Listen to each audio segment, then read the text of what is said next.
Howdy all, with Lex Lives. I think it's time we play a little Minecraft. Alright. Oh man, I have a lot of gray concrete powder left. Alright, let's get back over here and get rid of this gray concrete powder. And I really should put some down here, but I want to put some more up over here, I guess. Finish working on this road and then maybe work on the next bridge today.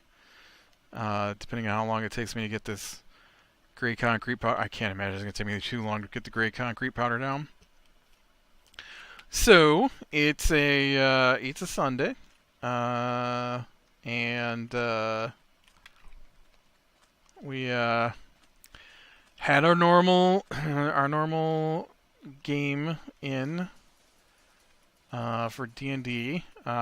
We actually didn't play very long today compared to what we normally do. And we didn't get anything done, so that's fun. We we had a bit of a shopping day. The problem is that, as I've said before, every time I try to talk to someone, unless we're doing combat, someone's got to interrupt whoever it is I'm talking to, and so it's a little hard to have out of combat sessions like we had today. We easily could have gotten to combat today, but every time I started to talk, someone else would talk, or the person I'm talking to will ask me a question that has nothing to do with what we're doing, or the 4-year-old will come over and have to talk. Even though she hasn't said a single word in all the time leading up to that particular conversation to the person I'm talking to for over 2 hours, the moment I start to talk to them, it's gotta talk to them right now. You are talking to them, so obviously I have to talk to them. That's actually kind of my life. Every time I try to talk to someone, usually someone comes in and interrupts the conversation I'm having. And that not all of them are long, crazy conversations. And I will just be... we'll be sitting at the dinner table, nobody will be talking, I'll get 2 sentences into something, and then someone else will start talking to the person I was talking to. Like, okay, so the thought to talk didn't pop into your head until I talked, and the person you decided you had to talk to also has to be the person I'm talking to, even though there are 7 people at the table. Seriously?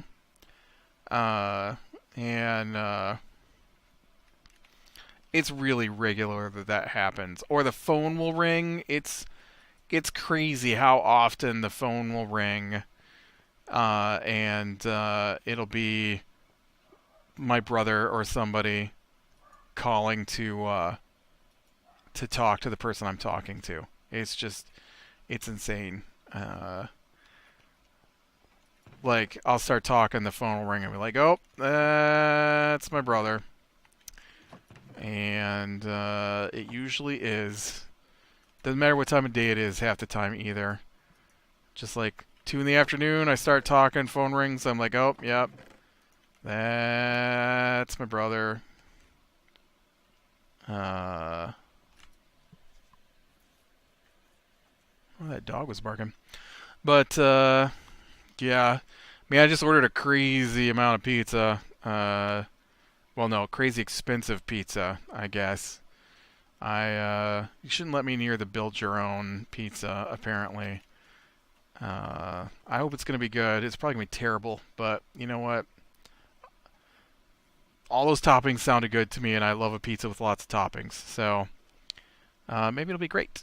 And, they're like, what are we going to eat? And they're like, well, let's make homemade pizzas. And they're like, well, we don't have the toppings for homemade pizzas. And I'm like, well, I got $20. I spent 60.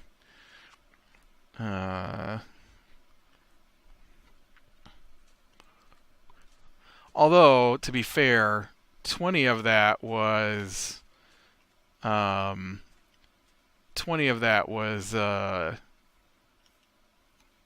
we ordered online from the pizza place, and 20 of that was for other stuff.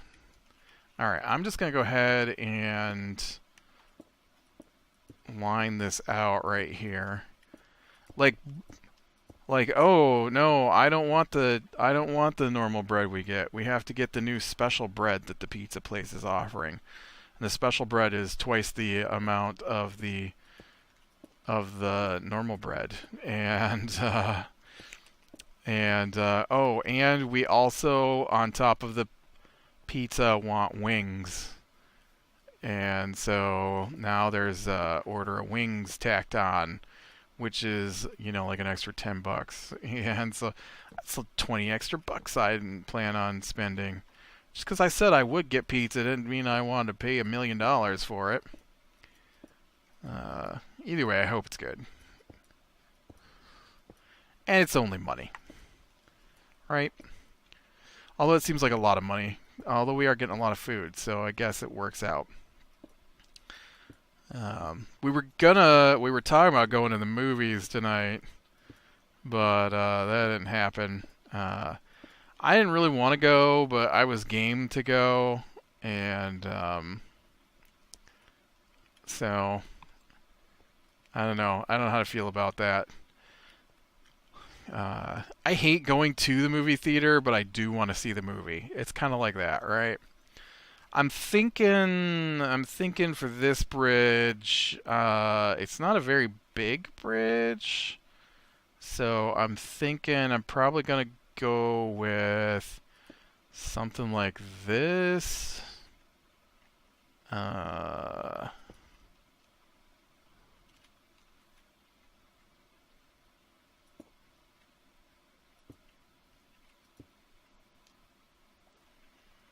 And then we'll just do one of these on the other side and we'll call it good.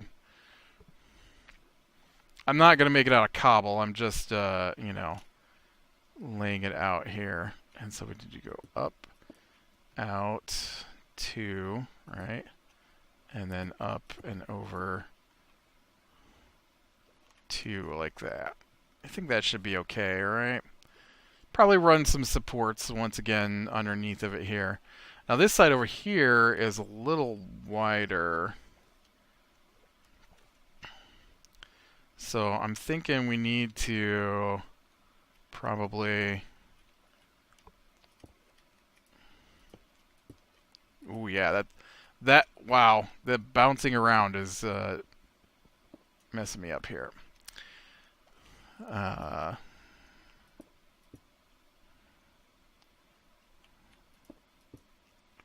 Okay. So we'll get that in like that, and then this goes in here.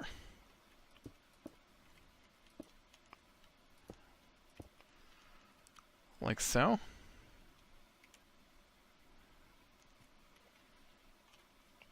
I think that works. And then that'll let us get this second bridge in here. This water here is probably got to go.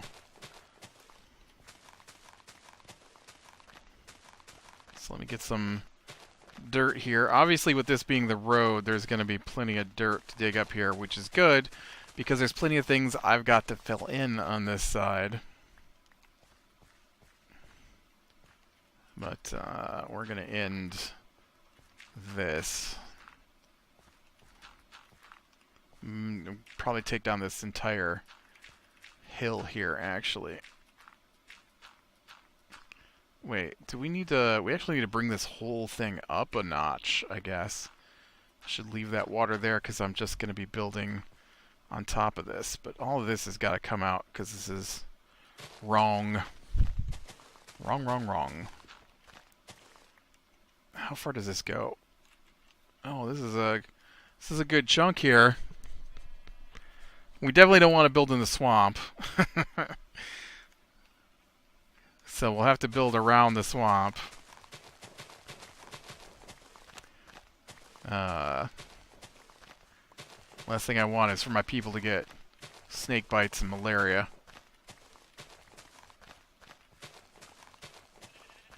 When I see the other day something about malaria in the news,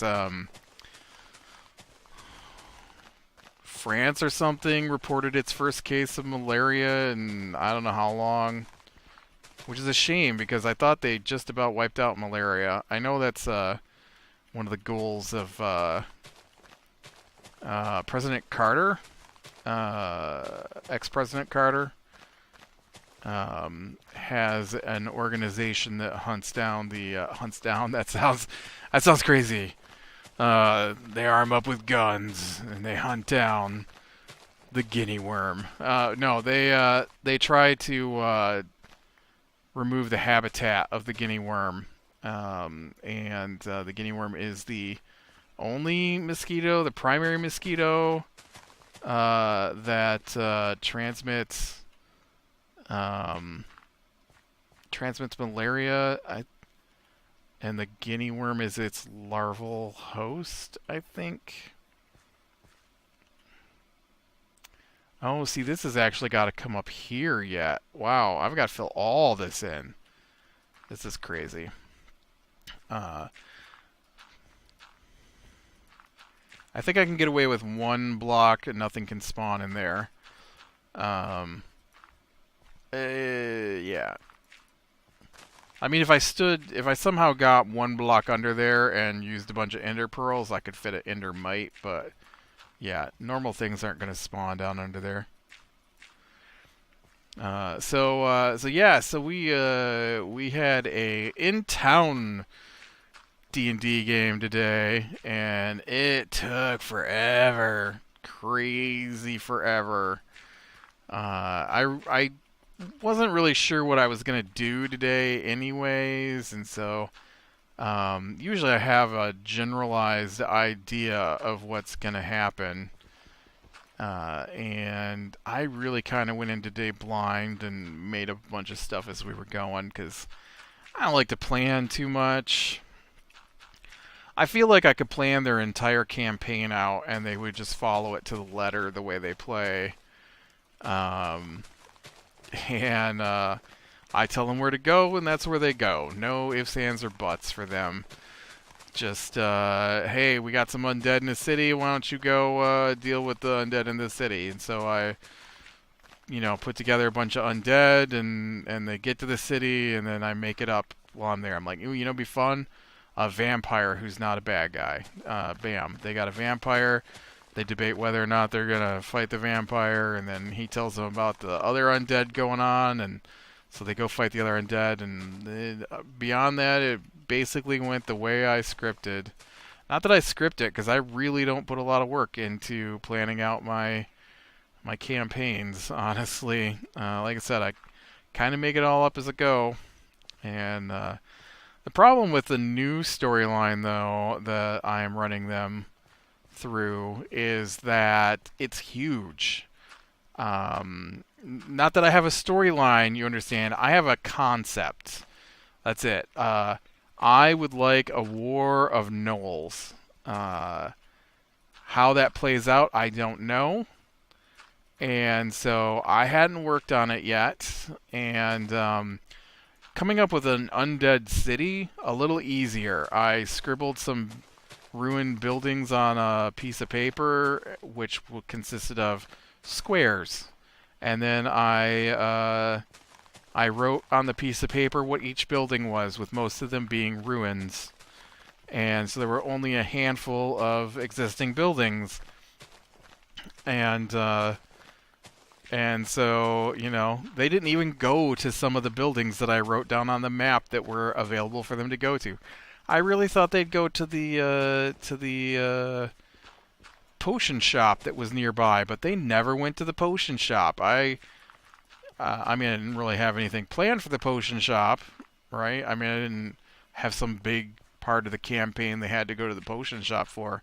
That was just one of the places on the map they could go to. They never went to the inn, which is in ruins, but maybe they could have got some supplies. I don't know. I didn't have anything planned for it. It was just a thing that was there. And so uh, so they didn't go. Whatever. Um, this is a little different though. This isn't a city with a few buildings. This is the entire other half of the continent. And well, not half because I think they're only playing in about 2/3 of the continent right now, and they've only been to like 3 or 4 places.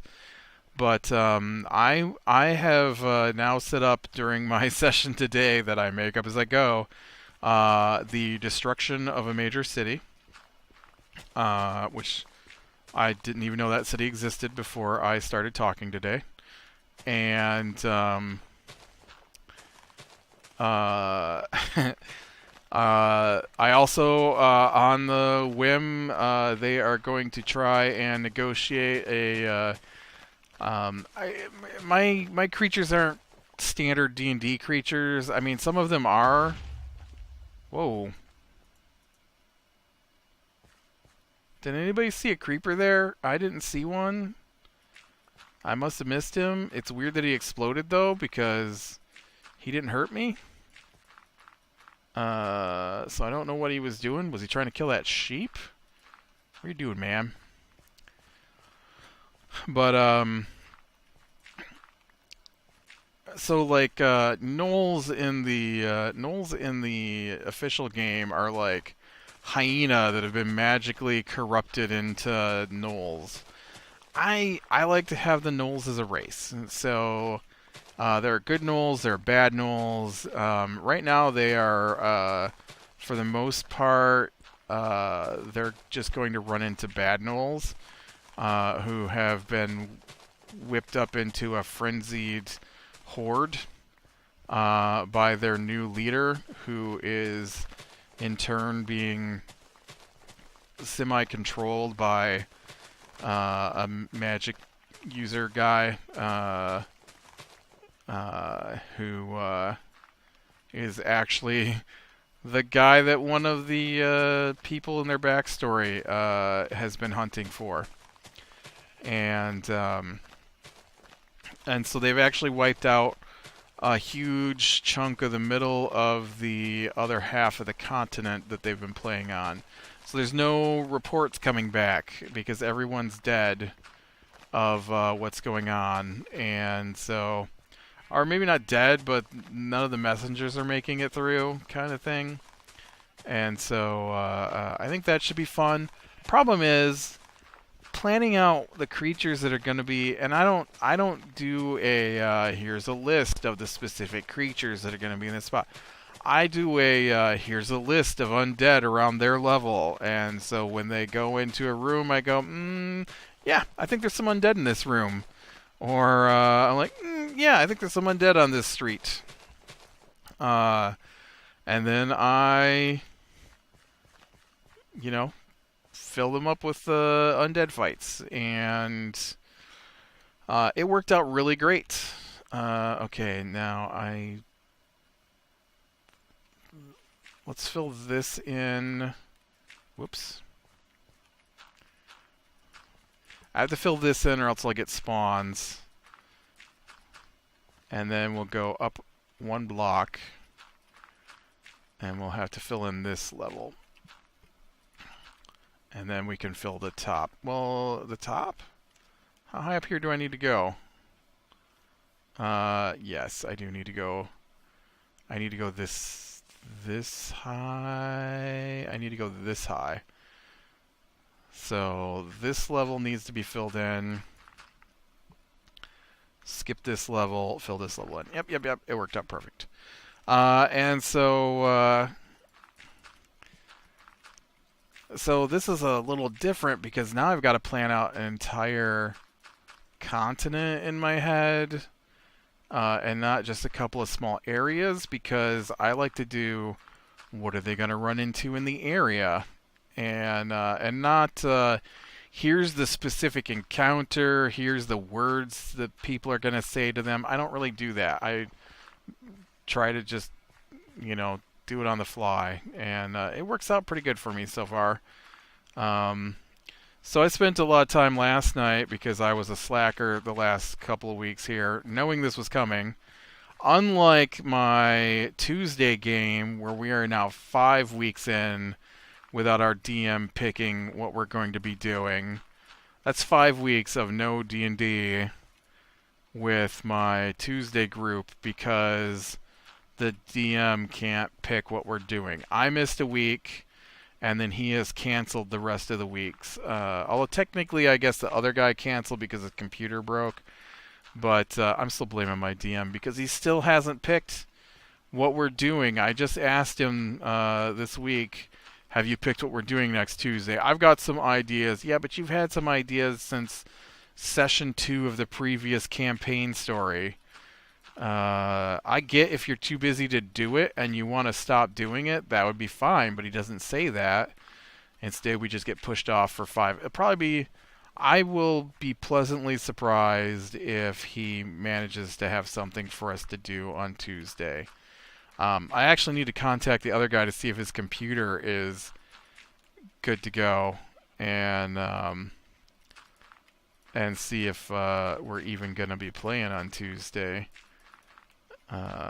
Honestly, because I'm not sure if he's going to even have that ready. So I don't know. Anyways, so I'm like, okay. So I've got this Knoll horde, right? Massive amounts of crazy salivating. I don't know what word I'm looking for here. I don't even think some of those were words that I just said.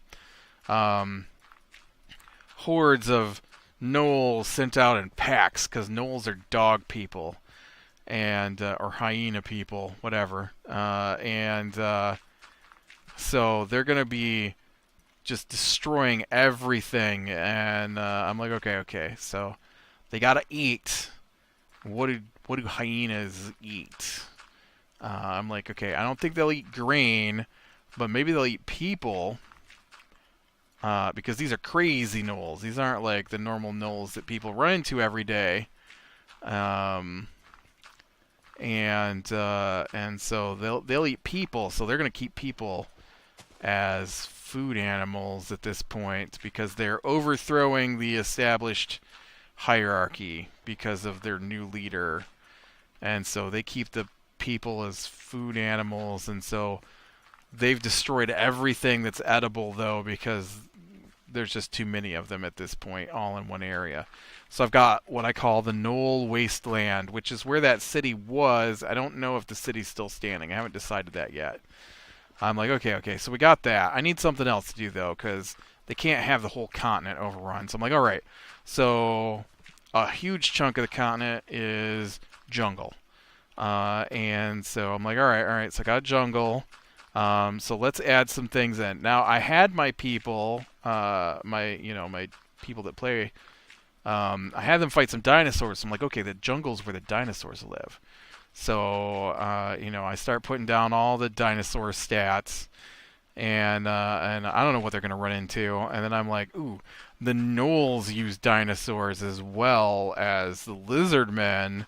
So last week they fought some lizard men who had Stegosaurus, and I'm like, all right.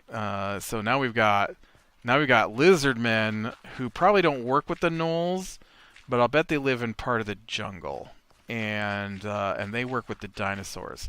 And so now I'm thinking, ooh, I'll bet some of the gnolls have got T-Rexes. Yeah, they got, like, if they, whatever happens, somebody's gonna have T-Rex attack dogs.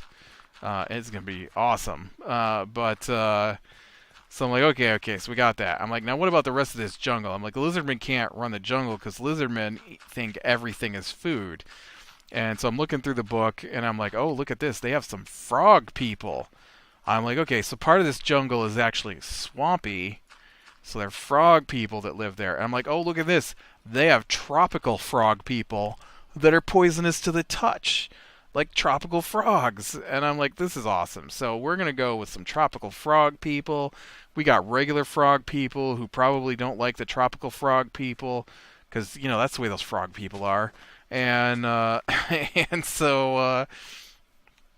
uh, so I'm like, okay. So what else we got in here? We got some kobolds. I haven't had any kobolds yet, so we'll throw them in the jungle as well. So we got the lizard people. I'm like, okay, so I want some temples. I want some dragons. Yeah, we're gonna get some dragons going in here because they're getting about the right level to start fighting small dragons. And so we'll have a green and black dragon, maybe even an adult green and black dragon that are near each other in territory with black and green dragon wormlings because they mated, and there are small dragons which are easier to fight, uh, moving around in this jungle swamp area. I'm like, all right, so that's gonna be fun. So now I've got this crazy jungle that's full of dinosaurs and frog and lizard people, and dragons and temples and stuff. I'm like, all right, so we got that. So we got all that. Nothing planned out, just the list of their stats. Here's the stats for a black dragon. Here's the stats for a green dragon. So now if they run into one of those on whatever whim my brain decides to go when we're playing, I've got the stats ready to go. And then I've also got the desert. I was going to save it for the southern desert on the continent they're in, but I'm going to also throw in if they go north, because I don't know where they're going to go once they get there. I don't know how they're going to handle this. We've got the jungle, we've got, some kind of frog lizard man war going on because of the gnolls have driven the lizard men out of their normal homes and in deeper into the jungle where the frog people live.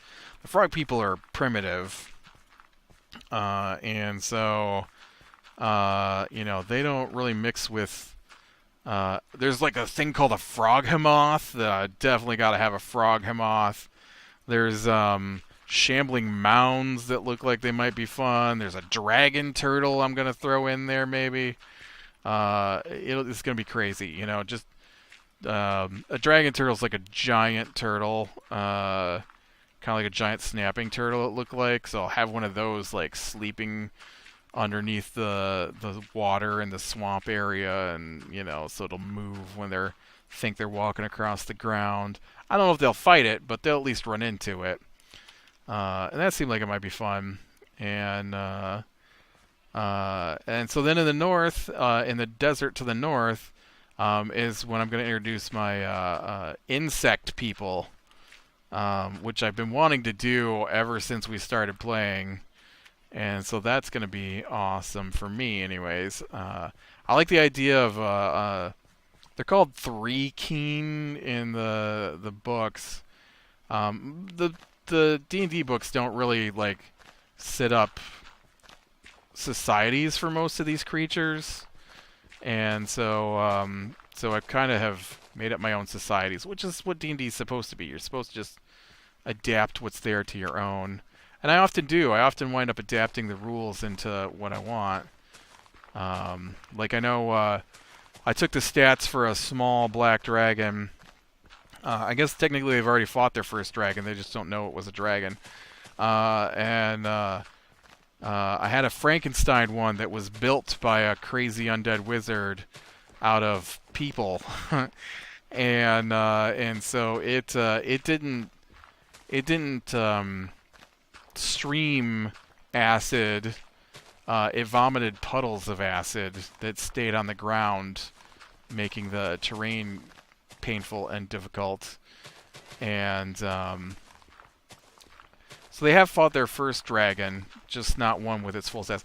And it regenerated like the rest of the flesh golems I had in that particular area. But it's kind of fun to do. Today's session, though, which I've got a whole minute according to my timer to talk about. Today's session was... it's going to take me longer than a minute. Today's session turned out, when they ended last week, they had lost one of the characters to a fae, and so it ended with them waking up and seeing that he's asleep in the bed, which is weird because he's an elf and elves don't sleep in the D&D campaign that I'm running anyways. They don't really sleep in 5e, which is the version we're playing. They meditate for 4 hours, and so he's not meditating; he's asleep in the bed. And we also had a character who, because of the way we level up, had gone off to visit the Thieves Guild to level up her abilities. And, I'm going to have to actually fill in the layer below this because some of this is road, and I am not going to be able to drop the roads. You get out of here. This has got to be road, so I shouldn't have filled this in like this because I'm going to have to dig it all back out anyways. Ooh,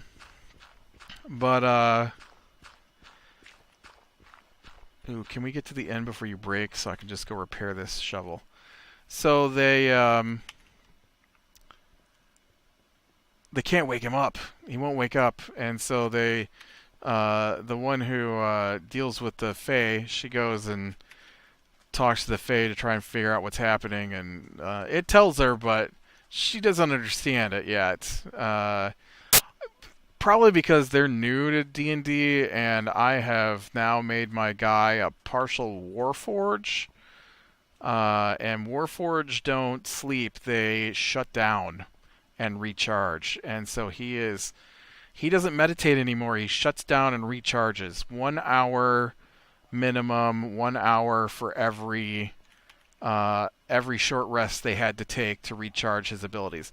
So if he doesn't use his abilities other than his basic abilities, then it's 1 hour. If he uses his abilities, they take a short rest and he gets his abilities back. Well, that takes more energy, and so he will have to rest an hour longer. Up to how many short rests can they take in a day? Not many, because our short rests aren't very short. And right, I need diamonds. And so they oh,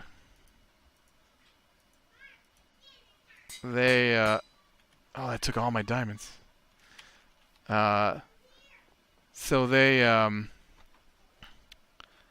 I told them that there's a balance between nature and not nature, and he is now balanced between the two.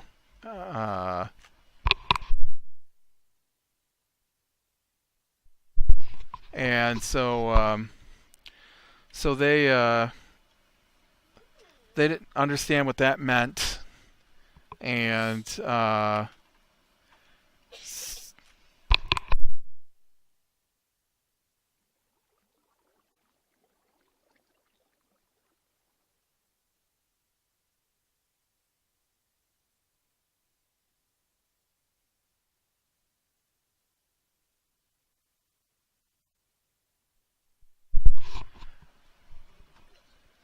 so they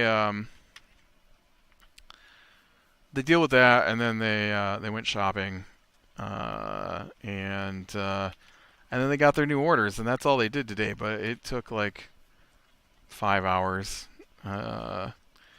which meant that nobody wanted to go see a 2.5 hour movie at 7:45 tonight. So. All right, with that, I'm going to call it a day. So click like if you like, subscribe, share, and catch the next one. And I will talk to you later.